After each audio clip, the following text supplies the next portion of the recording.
Hello friends, today start with Science 8th standard as a chapter 3rd, force and pressure. Today's point is inertia. What is mean by inertia? Is see that inertia means jadatva. See, we have seen that an object. See, we have seen that the object change in state of motion due to the force. म्हणजे काय, बलामुळे वस्तूची स्थिती बदलते. म्हणजे force मध्ये बघितलं आपण फोर्स कशा कशा प्रकारमध्ये जातं. इलेक्ट्रोस्टॅटिक फोर्स असेल, गेल्या व्हिडिओमध्ये पाहिलेले आपण, बरोबर आहे का. म्हणजे मस्क्युलर फोर्स कुठला, हे फोर्स जे काही जेव्हा मोशन होतं, जेव्हा एखादं ऑब्जेक्ट चेंज होतं, ऑब्जेक्ट चेंज होतं म्हणजे काय, त्याचं मोशन बदलतं, बरोबर आहे. म्हणजे त्याची एका जागेला जागा बदलते, त्याच्यात एखादी गती प्राप्त होते. That means a force. You seen that as a previous video, बरोबर आहे का. In the absence of force object exhibit a tendency to remain is existing state of motion. जेव्हा हे ॲब्सेन्स होतं काय, फोर्स, बरोबर आहे का.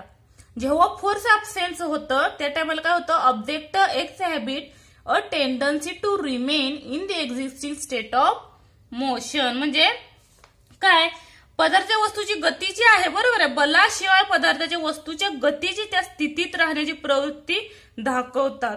हे आपण आता उदाहरणावर समजेल. म्हणजे नेमकं इनर्शिया म्हणजे काय, जेव्हा एखादा फोर्स ॲब्सेन्स होतो तेव्हा ऑब्जेक्टचं काय होतं, exhibit a tendency to remain the existing state of motion. Let's see the following example. बघा, first activity, take a post card and keep it on a glass. Keep a 5 rupees coin on it. Now skillfully push the card and coin straight away fall in the glass. Have you ever done this? बघा, activity first काय सांगितलंय, take a post card. हा post card घेतलाय मी. Keep on a glass. Glass घ्या, वाटी घ्या, काही घेऊ शकता. आणि त्याच्यावरती कशावर ठेवायचं, याच 5 रुपीज. ह्याचं काय ठेवायचं, 5 रुपीज ठेवायचं का. On it now skilfully push the card. आणि कार्डवरनी काय करायचे, अशी जोरात टिचकी मारायची. काय दिसून आलं, जो 5 रुपीजचा जो रुपीज होते ते स्ट्रेट कशात पडले, कॉइन मध्ये पडले, बरोबर आहे का. कुठूनही ठेवा, ते टिचकी मारलं की बरोबर. म्हणजे इथं काय दिसून आला, इनर्शिया दिसून आला. हॅव यू डन दिस म्हणजे काय, हे पाहिले आहे का. आता पाहिलं आपण ऍक्टिव्हवर, समज तुम्ही घरी करून बघू शकता. नेक्स्ट ऍक्टिव्हिटी बघा, hang up of a KG mass of a sand and with a string 1. बघा, एका लोखंडी स्टँड काय करायचं, एका दोऱ्याच्या सहाय्यानं एक अर्धा किलोग्रामचं वस्तुमान असलेलं, मास असलेलं स्ट्रिंग अडकवायची. Tie another string to a mass and keep it hanging. Now pull in string two with jerk the string 2 bricks, but the mass does not fall. Heavy mass does not move. Now pull the string to slowly the string. 1 break and the mass falls down. This is because of the tension developed of the string due to the mass. बघूया ही activity आपण. Try म्हणजे नाही करणार, पण आकृतीच्या सहाय्यानं activity समजेल. बघा, हे काय घेतलंय मी, स्टँड घेतलंय. Is a stand of the, म्हणजे लोखंडाचं स्टँड आहे. ह्याला काय करायचं सांगितलंय त्यांनी, हाफ जे काही वजन असतं ते वजनाचं काय बांधायचं आपण इथं, कोणतंही एक वजन बांधायचं. कितीचं, हाफ सांगितलंय, अर्धा केजीचं, बरोबर आहे का. नंतर काय सांगितलंय, फ्रॉम अ स्ट्रिंग इन 1. ही काय 1 स्ट्रिंग झाली. काय झाली, स्ट्रिंग मीन्स दोरा, बरोबर आहे का. स्ट्रिंगच्या सहाय्यानं काय केलं, ह्या वजन जे आहे त्या वजनाला वजन असलेलं वस्तुमान आपण मास असलेलं बांधलं. टाय अनदर स्ट्रिंग टू, दुसरं स्ट्रिंग सांगितलं बरं का. स्ट्रिंग 2, ही स्ट्रिंग फर्स्ट झाली, तर नाव द्या वाटलंच तर. आणि string second to the mass keep the hanging. आणि दुसरा दोरा घ्यायचा, कुठेही बांधायचा तो, कुठेही म्हणजे त्यांनी सांगितलं, now pull in the string 2 with a jerk of the string bricks of the mass does not fall. म्हणजे ह्यालाच काय बांधायचं, खालच्या साईडनी दुसरा दोरा स्ट्रिंग लटकत ठेवायचा. असा दोरा काय लटकतच राहणार, बरोबर यायचं. String second. आणि ह्या स्ट्रिंगला काय करायचं, धरायचं आणि हलवायचं.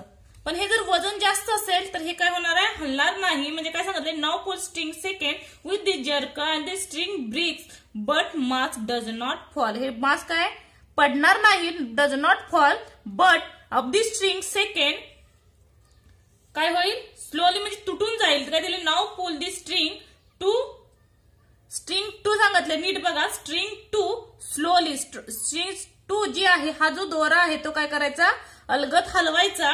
द स्ट्रिंग वन बघा, string one and the mass falls down. काय होईल, जेव्हा स्ट्रिंग सेकंड हलवाल तेव्हा स्ट्रिंग फर्स्ट काय होईल, या स्टँड पासून खाली तुटेल आणि fall down the of the stand. बरोबर आहे का.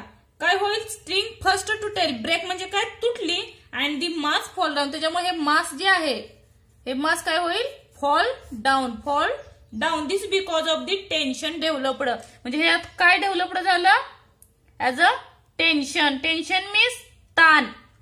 कशाला ताण दिला, स्ट्रिंग सेकंड नाही ह्याला ताण दिला. ह्या ताणामुळे मास पडला नाही, पण ह्या स्ट्रिंगला जे काही या दोऱ्याला बांधवतोय तर स्ट्रिंग सकट स्टँड पासून हा दोरा तुटला जातो. वजन तुटल का, नाही तुटणार, कारण ह्याला काय आहे, वस्तुमान आहे. त्याच्यामुळं string one is a fall down the side of the mass as a present on the tension.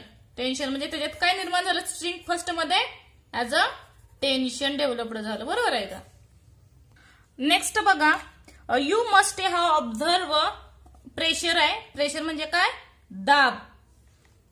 We must have observe the tyres of two wheelers and four wheeler. Four व्हीलरचे काय सांगितलंय, टायर्स पाहिले असतील. Tyre म्हणजे चाक, wheelers. बरोबर आहे का. Getting pressurized of air falling machine has a pressure indicating that the digital meter showing the reading of pressure. Pressure म्हणजे काय, दाब. जी काही तुम्ही टू व्हीलर असेल, फोर व्हीलर असेल, किंवा आपली इव्हन सायकल जरी बघितली, सायकलमध्ये सुद्धा काय वेळेला काय भरलं जातं, प्रेशर भरलं जातं. ते आपल्याला दिसतं का, नाही. पण ते डिजिटल जी मीटर असतं त्यांचं, ते मीटरवरती हे जे काही प्रेशर आहे ते दिसून येतं जास्त कमी. बरोबर आहे का.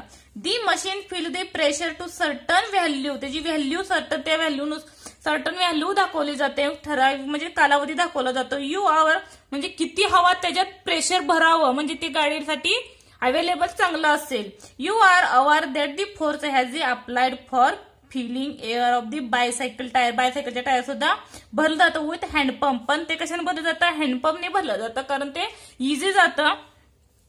Bye applying force air pressure is increased with the air pushed into the tyre. म्हणजे जी का हवा आहे ती कशात भरली जाते, त्या टायर्स मध्ये भरली जाते. Are force and pressure is related. म्हणजे फोर्स आणि जे काय प्रेशर आहे, फोर्स म्हणजे काय बल आणि प्रेशर म्हणजे काय दाब, ते एकमेकाशी निगडीत आहेत का, आहेत. कारण प्रेशर जेव्हा आपण रिलेट करतो तेव्हा फोर्स लावावाच लागणार आहे. फोर्स शिवाय प्रेशर अवेलेबल होईल का, नाही होणार. बरोबर आहे का. नंतर बघा activity third. Take some sharp pointed nail म्हणजे काय, खिळा घ्यायचा pointed. Push them into the wooden plank by hammering of the heads. म्हणजे काय बघा, काय सांगितलंय, एक लाकडी उडण घ्यायचंय. उडण म्हणजे काय, फळी घ्यायची लाकडाची एक, आणि त्याच्यावर काय करायचं, जो नेल असतो, नेल काय असतं, एकदम शार्प टोक असतोय. बरोबर आहे का. ही काय झाली, नेल झाली. आणि एकदा इकडच्या बाजून टोकायचा, नंतर काय करायचं, ही उलटी करायची, उलटा खेळा करायचा नेलचा, आणि तिकडून ठोकायचं हॅमरनं. काय होईल बघा, काय दिलंय, by harming on the other heads. Other head म्हणजे काय, दुसऱ्या साईडनं, म्हणजे जो ह्याचा हेडचा भाग आहे तो खाली घ्यायचा आणि काय करायचं, हॅमरनं ठोकायचं.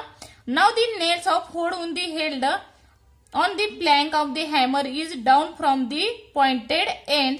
आणि एकदा पॉइंटेड एंडनं ठोकायचं ह्या फळीवरती, कळलं का. आणि दुसऱ्या फळीवरती हे काय, उडन प्लॅंक आहे. दोन्ही साईडने, एखाद्या टोकाच्या साईडनं आणि एखाद्या त्याच्या हेडच्या साह्यानं हॅमरनं ठोकायचं down on the press. With the pressing of drawing pins into the drawing board they get into the board easily by applying the force using the thumb on the can. म्हणजे इथं तुम्हाला काय सांगायचंय बघा, कुठल्या साईडनं तुम्हाला pressure किंवा फोर्स लावावं लागेल. हा सेकंड करण्यासारखा आहे, सोपा आहे. ही काही उडण आणि नेल आपल्याकडे अवेलेबल नाही. जे शक्य ते ऍक्टिव्हिटी करू. Into a board on the contrary pressing ordinary pins the board on the contrary then pressing ordinary pins with a thumb and nail get a hurt. बघा उडनचे मी दुसरा ऍक्टिव्हिटी जी शक्य ते करू आपण सांगितलंय. उडनचं प्लॅंक मध्ये केलं तर काय दिसू नेलचे जे टोकाचा भाग आहे त्याचा नेलचा हीच पिन आहे पण ह्याचा सुद्धा जो टोकाचा भाग येईल तो काय जाईल easily fall down on the wooden plank but head part is does not fall on the wooden plank. म्हणजे त्याने क्वेश्चन विचारलेला आहे बघा. Drawing pins of the pointed end ज्यातलं कुठला क्वेश्चन नाही बघा. When the pressing drawing pins कुठलीही पिन घे मी साधी पिन आणली बघा. Drawing board get the board easily applying the force using the thumb on the thumb वर किंवा तुमचा थंब म्हणजे ह्याच्यावरती करू शकता किंवा हा बघा बोर्ड आणलाय ड्रॉइंगचा बोर्ड. ही पिन आहे इकडे गेलं तर काय लगेच मला जास्त फोर्सही लावायला लावलाय आणि प्रेशरही जास्त लावावं लागलं नाही. ज्याच्या सहाय्याला काय आहे टोक आहे पॉइंटेड एंड आहे दिसतोय का हा पॉइंटेड आहे. हा काय झाला इझिली ह्याच्यात गेला बरोबर आहे का. तेच जर मी हेडच्या सहाय्याने घालवलं तर घुसेल का. कितीही प्रेशर लावलं फोर्स लावला तरी जाईल का. Does not falls on the as a cardboard बरोबर आहे का. ह्याच्यावर घुसणार नाही पण पॉइंटेड एंडनं इझिली घुसलं जातं. तरच मी थंब मध्ये घुसवणार नाहीये पण बघा तर ते काय होईल आपल्याला हर्ट होईल. पण ते उलट्या साईडने कितीही घुसवायचा प्रयत्न केला कितीही फोर्स लावला तर ते घुसेल का नाही घुसणार. म्हणजे काय होत सांगितलंय बघा त्यांनी on the contrary while pressing ordinary pins into the board on contrary pressing on the ordinary pins with a thumb and thumb may get hurt.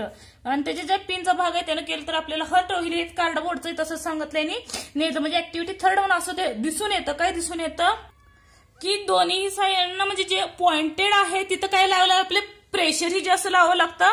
As a pressure म्हणजे जे टोकाचा भाग आहे pointed end of the force and pressure is slow down but is a more pressure and force is on a head. म्हणजे हेडच्या सहाय्याला काय आपल्याला करावं लागेल जास्त फोर्स लावावं लागेल. या दोन्ही एक्झाम्पल वरून आपल्याला सांगता येईल ऍज अ नेल अँड कार्डबोर्डच्या जे काही पिन्स आहे त्याच्यावरून. नेक्स्ट बघा the tendency of an object as a remain its existing state is called as inertia. ही इनर्शियाची काय आहे डेफिनेशन आहे. म्हणजे वस्तू आहे त्या गतीच्या स्थितीत राहण्याची प्रवृत्ती म्हणजेच काय जडत्व. म्हणजे एखादी वस्तू जर सर्कलमध्ये फिरत असेल एकाच गतीनं फिरत असेल that means of the inertia. लक्षात ठेवा याचं जडत्व. त्याचं स्पीड बदललं पण एकाच स्पीड मध्ये एखादी वस्तू असेल जे एखादी गाडी 40च्या स्पीडनं जात असेल 40 किलोमीटर म्हणजे केजीचे किलोमीटरनं म्हणजे तिला किती मिनिट लागतील 10 मिनिटात ती जात असेल किंवा 40 मिनिटं लागत असेल त्या स्पीडनं जात असेल तर ती काय त्याच्यात जडत्व आहे असं म्हणलं जातं. लक्षात ठेवा. This is way of an object in a stationary state remain it same state म्हणजे सारख्याच स्टेटनं म्हणजे सारख्या स्थितीत जात असेल त्याचं नॉट एनी व्हायरेशन म्हणजे त्याचं काही चेंज झालं नाही पाहिजे. 10, 20, 30 जे काही अंतर आहे ते चेंज झालं नाही पाहिजे. त्या मिनिटातच ते सगळं सेम पाहिजे तर ते इनर्शिया घडला जातो. नंतर an object in a motion remain the state motion in an absence of external force. त्याच्यावर कुठलाही एक्सटर्नल फोर्स लावला नाही पाहिजे. म्हणजे आता बघा आपण 40च्या स्पीडनं गाडी चालली असेल 40 असेल 50च्या 60च्या ह्याच्यावरून 40च्या स्पीडनं गाडीत असेल तर त्याच्यावर एक्सटर्नल फोर्स म्हणजे काय तर त्याच्या 50 फोर्स हा केला नाही पाहिजे. 50 केला तर तो इनर्शिया चेंज होईल. 40च्या स्पीडनं चालली तर 40च्या स्पीडनं जात असेल ती गाडी तर तो इनर्शिया घडला जातो. त्यासाठी त्यांनी सांगितलंय does not absence of the external force. तिथे एक्सटर्नल फोर्स म्हणजे दुसरा फोर्स जर 50 साठी आपल्याला एक्स्ट्रा बटन दाबावं लागतं ते एक्सटर्नल फोर्स चालणार नाही. That means of the inertia. Next बघा types of inertia. Inertia of the state of the rest म्हणजे काय विरामावस्थेत. An object in a state are rest of not change in the state it rest due to its inner property. The property is called inertia of the rest. म्हणजे वस्तूच्या ज्या स्वाभाविक गुणधर्म ती आपल्याला विराम अवस्थेत बदल करू शकत नाही. आपल्याला माहिती आहे इनर्शिया म्हणजे जे काही एका स्थितीत असेल ती स्थिती म्हणजेच काय जडत्व ऍज अ इनर्शिया. म्हणजे ज्या स्थितीत आहे त्याच्यावरून ती घडलं जातं. नेक्स्ट एक्झाम्पल बघा इनर्शिया ऑफ मोशन गतीचं जडत्व. Inherent property of an object which is state motion of and not change is called inertia of motion. म्हणजे त्यात कुठलंही चेंज झालं नाही पाहिजे. कशामध्ये? A revolving electric fan continue revolve even after it's switched off pressing sitting on. म्हणजे आपल्या घरातला जो काही फॅन आहे, टेबल फॅन असो किंवा वरचा सिलिंग फॅन असो, जेव्हा तो फॅन 3 वर 4 वर किंवा ज्याच्या स्पीडवर आहे त्या स्पीडवर जो काही बटन दाबलं चालू होतं ते स्पीड म्हणजे इनर्शिया. बट जेव्हा ते ऑफ करतो तेव्हा त्याचा इनर्शिया काय होतो? चेंज होतो. पूर्ण इनर्शिया चेंज होतो. त्यामुळे ती इनर्शिया मधला जो काही 5 वरचा किंवा 4 वरचा fan that means of the inertia of motion. Next बघा directional motion. The inherent of the property of an object due to the which object not change of the direction its motion the directional inertia. म्हणजे काय? वस्तूचे ज्या स्वाभाविक गुणधर्मामुळे ती वस्तू गतीची दिशा बदलू शकत नाही या दिशेलाच काय म्हणलं जातं? Directional inertia. म्हणजे त्याचा दिशा जो आहे तो भाग बदलला नाही पाहिजे. एक्झाम्पल बघा, अ vehicle motion along a straight suddenly turn. म्हणजे एखाद्या ठिकाणी तुम्हाला वळण लागतं, बरोबर का? गाडी सरळ जात असेल, कुठेतरी वळण असेल तर ती वळली जाते. That means of directional inertia of the pressure sitting or the thrown opposite to the direction of turning. तेव्हा काय होतं? त्याच्या अपोजिट साईडनं, जर समजा गाडी इकडून वळली असेल तर त्याच्या अपोजिट साईडनं जो आपण आहे, आपला विचार केला तर आपण अपोजिट साईडनं टर्न होतो. म्हणजे इकडं पडलं जातो, गाडी इकडून बघा, इथून गाडी इथनं अशी वळली तर आपण इकडच्या साईडला काय होतो? कल्ले जातो अपोजिट साईडला. ट्राय करून बघा. नेक्स्ट बघा, what does this simple experiment tell. म्हणजे या सध्या प्रयोगातून काय समजते? कुठला आपण बघितला? Nails easily penetrates of the wooden from its pointed end. म्हणजे पॉइंटेड एंड म्हणून आपण बघितला कुठला, म्हणजे इझिली आपल्याला कुठलं सोपं वाटतं ते पाहिलं, बरोबर का? From this you notice that the when force applied on the head of the nail it easy to hammer to plank. म्हणजे ज्या साह्यानं डोक्याकडे लावल्यास खिळा काय होतं? फळी जो काही टोकाचा भाग आहे तो काय तो इझी जातो. हेडचं म्हणजे काय? हा भाग खालचा, बरोबर आहे का? नेक्स्ट बघा, use your brain power. It is easy to cut vegetable fruits with a sharp knife. A blunt knife does not work here. Why does happen. म्हणजे तुम्ही एखादी व्हेजिटेबल म्हणजे काय, जे काही फळभाज्या असतील, पालेभाजी कट करण्यासाठी काय शार्प नाईफचा यूज करतो. त्याच टाकाने ब्लंट म्हणजे त्याला धार नसेल चाकूला किंवा उलट्या साईडनं जर ते व्हेजिटेबल कट करण्याचा प्रयत्न केला तर काय होईल? ते भाज्या कट होतील का? Does not fall on the cut on the vegetables, right. बघा, a force exerted perpendicularly on it area is called as pressure. Pressure म्हणजे काय? बघा, व्याख्या ही डेफिनेशन आहे. काय? एखाद्या क्षेत्रफळाचे लंब दिशेने, एखादं क्षेत्रफळ म्हणजे काय? हीच क्षेत्रफळ असेल त्याच्यावरती काय सांगितले? परपेंडिक्युलर. हा परपेंडिक्युलर झालाय, हा झालाय मधला भाग of the unit area. Of the unit area is called as pressure. ह्यालाच काय म्हणलं जातं? प्रेशर म्हणलं जातं. प्रेशरची डेफिनेशन काय? Force divided by perpendicular on area of the force applied. Sorry, काय सांगितलं? Area on the force applied. म्हणजे ज्या फोर्स, ह्या एरियावरती तुम्ही किती फोर्स लावता, बरोबर आहे का? ते म्हणजे इथं खाली लिहिलं जातं. आणि फोर्स तुम्ही किती अप्लाय केला ते. त्याला फोर्स मीन्स काय? एन युनिट आहे, सॉरी एन. आणि क्षेत्रफळाचा अप्लाइड केलेलं किती येईल? M square. लक्षात ठेवा. म्हणजे काय येईल ते? N by M square. नंतर युनिट ऑफ प्रेशर इथं दिलंय बघा. नंतर त्याने युनिट ऑफ प्रेशरचं the SI unit of force is newton. Newton means N. आणि एरिया ऑफ मेजर म्हणजे जो काही एरिया आहे तो मेजर कशात केला जातो? एम स्क्वेअर मध्ये मेजर केला जातो. There for the SI unit of pressure. लक्षात ठेवा, हे एसआय युनिट आहे प्रेशरचं. काय? N by M square. N by M square. It is known the pascal. In atmospheric science in the unit pressure is a bar. म्हणजे जे काही atmospheric science जो काही हे आहे शास्त्रज्ञ, त्यांना युनिट प्रेशरला बार हे दिलं किंवा पास्कल हे म्हणलं जातं. म्हणजे एक bar is equal to 10⁵ pascal. लक्षात ठेवा, लिहून काढा. एक बार. एक बार म्हणजे असं देतो आपण बार म्हणजे, किंवा एक बार म्हणून लिहिलं जातं. ते म्हणजेच काय? 10⁵ pascal. Pressure is a scalar quantity. ही कुठली क्वांटिटी आहे? Scalar quantity. कारण प्रेशर काय होतं? कमी जास्त होत असेल. कमी जास्त होत असेल तर is a scalar quantity. But force is a vector quantity. बघा, the area increases pressure reduces the same force and the area decreases the pressure increases on the same force. बघा, जेव्हा एरिया इंक्रीज होतोय, जेव्हा area म्हणजे काय, जे काही क्षेत्रफळ आहे ते काय होतं, इन्क्रीज होतं, वाढलं जातं. प्रेशर रिड्यूस, प्रेशर म्हणजे काय, दाब काय होतो तेव्हा कमी होतो फॉर दी सेम फोर्स, जेव्हा सारखा फोर्स असेल. अँड द एरिया डिक्रीजेस, जेव्हा बघा इथे एरिया डिक्रीज, अगोदर एरिया इन्क्रीज केला, परत एरिया डिक्रीज केला, द प्रेशर काय होतंय, इन्क्रीज होतं. इथं रेड्यूस, हे इन्क्रीज झालं, हे रेड्यूस झालं. पण जेव्हा एरिया डिक्रीज होतो तेव्हा प्रेशर इन्क्रीज होतं अँड दी सेम फोर्स, सारख्याच फोर्स. म्हणजे काय, जेव्हा सारखं बल लावलं जातं तेव्हा क्षेत्रफळ वाढलं जातं आणि जो काही दाब आहे, प्रेशर आहे, ते कमी होतं. आणि जेव्हा एरिया कमी केला जातो तेव्हा प्रेशर, जो दाब आहे तो काय होतो, वाढला जातो ऍज अ सेम फोर्स मध्ये. लक्षात ठेवा.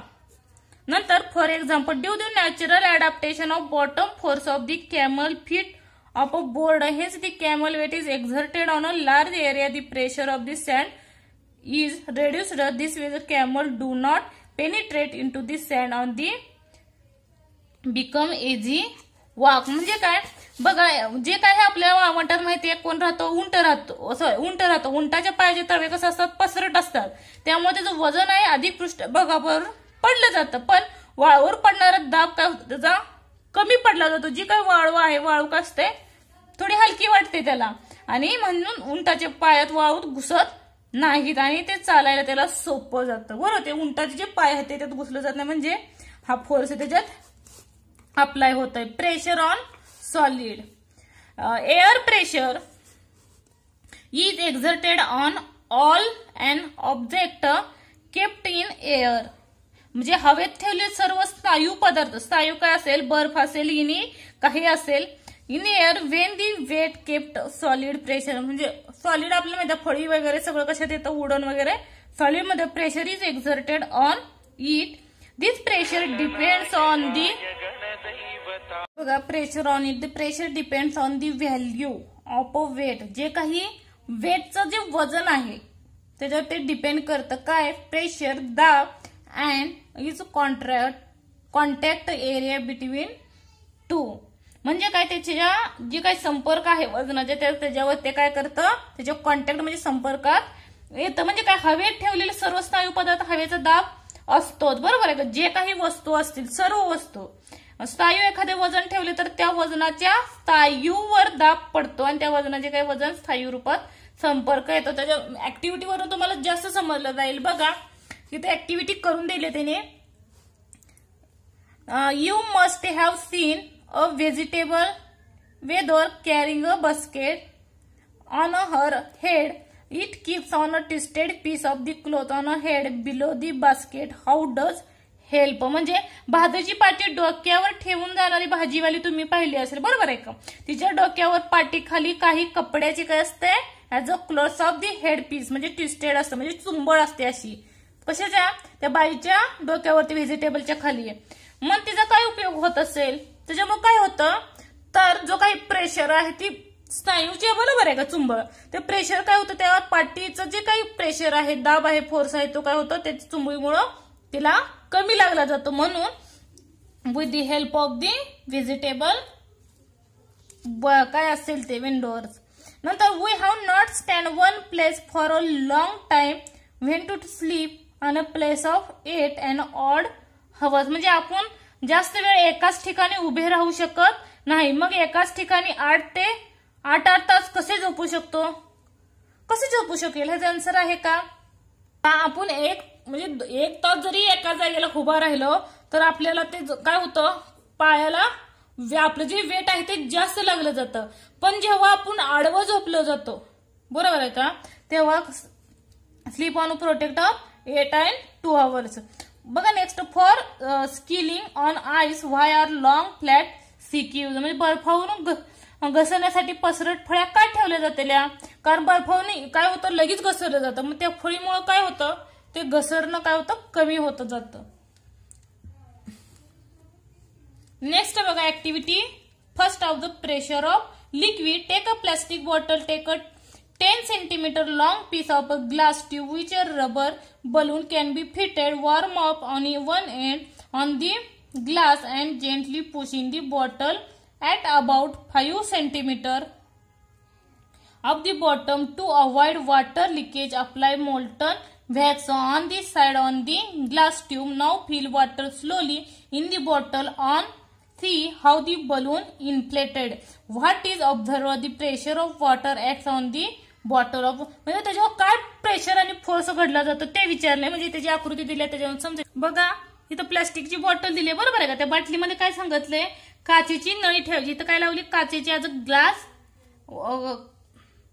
ग्लासची ट्यूब लावली बरोबर आहे का. आणि 10 सेंटीमीटर लांबाची अंदाजे ही ग्लास म्हणजे जी काय ग्लास ट्यूब आहे ती नळीची एक टोक काय करायची, तापवायचे त्याचं. आणि ते काय करायचं म्हणजे बॉटल असल्यामुळे ते इझिली आत जाईल बरोबर आहे का, तापवल्यामुळे गरम झाल्यामुळे प्लास्टिकची बॉटल. आणि 5 सेंटीमीटर बॉटल एका बाजूने काय करायची आत घालवायची. आणि कितीची घेतली आपण 10 सेंटीमीटर, जी 5 सेंटीमीटर आत घ्यायची आणि 5 सेंटीमीटर बाहेर ठेवायची. आणि पाणी गळून नये म्हणून त्या बाजूला काय करायचं, wax is heating on the. इथं म्हणजे वॅक्स लावायचं त्याच्यामुळे ते पाणी काय होईल, does not fall on the.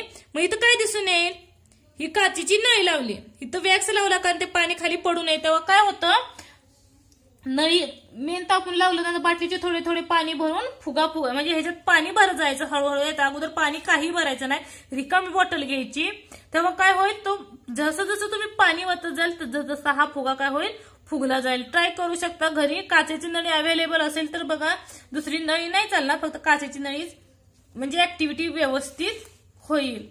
Next बघा, take a plastic bottle, a piece of the thick needle of the bottle 1, 2, 3 आकृतीत दाखवले 1, 2, 3 shown and figure. Fill of water on the bottle, keep a full of weight as shown in the figure and projecting out of the water, jet emerging from the hole at the top of fall close to the bottle. म्हणजे जे काही tops आहे 3 number, तर जे काही पाणी आहे water आहे ते काय होईल, जास्त प्रेशरनं पडलं जातील आणि ते काय पडलं जातील, बॉटलच्या क्लोज पडलं जाईल बरोबर. Jet from the lowest hole, lowest hole कुठला आहे 1, it further from the bottle also get out from the 2 holes of the same level of the fall on distance the bottle. What is understood from this, ह्याच्यावर काय understood होईल, जेव्हा जेवढं खाली जाईल तेवढं काय प्रेशर लांब फेकलं जाईल आणि जेवढं जे काही वरून आपण बॉटल हे करायचं तेवढं प्रेशरनं जास्तही पडलं जातं आणि ते काय पडलं जातं, क्लोज पडलं जातं बरोबर आहे काय. At 1 on level of the liquid pressure is the same, liquid pressure सेमच आहे बरोबर आहे 1, 2, 3 increases, pressure increases as the depth of liquid increases. Gas pressure. The balloon of inflated by the filling air by mouth in inflated of the sides. If a pinhole is created, हेच आहे balloons of the leaks out of the balloon does not inflate fully. It is released that like a liquid. Gas is also exerted pressure on a fall of the container in which is enclosed all gases and liquids of common same fluid. Fluid म्हणजे काय, fluid म्हणजे फुगा बरोबर आहे. एखादा आपण फुगा फुगवला हे नाही सांगत मी, हा नॉर्मल आपण एखादा फुगा फुगवला बरोबर आहे का, तो फुगवल्यावर काय लागतं आपल्याला, आपल्या तोंडातून ते प्रेशर बाहेर पडलं जातं. पण ते टाचणीतून एखाद्या जेवढे होल पाडण्याला त्यातून काय ते होतं, फ्लुइड होतं, वाहून जातं बरोबर आहे का. म्हणजे त्याला सुद्धा काय आहे, प्रेशर आणि फोर्स अवेलेबल आहे. लक्षात ठेवा कशाला, as a balloon. Fluids on a container exerted pressure from the within with the bottom of the container. त्या कंटेनर मध्ये म्हणजे जे काही बलून आहे त्याला काय असतं, ऍज अ प्रेशर एक्झर्ट होतं. आणि fluid enclose the container exert is a pressure equally on all direction. आणि तुम्ही कुठूनही ते होल पाडलं तर ते काय होतं, इक्वली प्रेशर बाहेर पडलं जातं, direction point with in the fluid. Atmospheric pressure हे नेक्स्ट लेक्चरला पाहू. धन्यवाद. व्हिडिओ आवडला असेल तर लाईक करा, सबस्क्राईब करा. धन्यवाद.